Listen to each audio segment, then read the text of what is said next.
Ableton Live or Logic Pro 11. In 2026, both DAWs have evolved massively, but they still serve two very different types of creators. If you're struggling to choose, here's the quick breakdown of which one actually fits your workflow. Let's get into it. 1. The workflow. Linear versus loop-based. Let's talk about how you actually write music.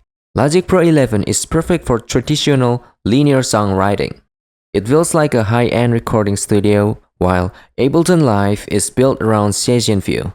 It lets you launch loops and ideas, making it clear winner for electronic music, beat making, and live performances. 2. Logic's AI power. Stem splitter and players. Logic Pro 11 has a major edge in AI tools. The new stem splitter lets you pull vocals or drums out of any audio file instantly.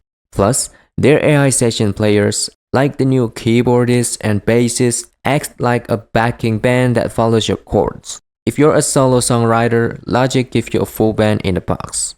3. Ableton sound design and MIDI tools. On the other side, Ableton Live 12 and 13 excel in sound design.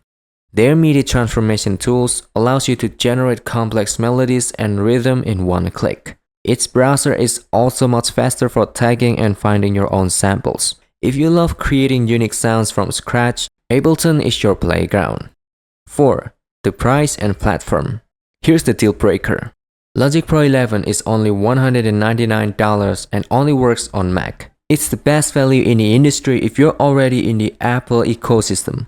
Ableton starts at much higher price point, but works on both Windows and Mac, giving you the flexibility to switch hardware whenever you want.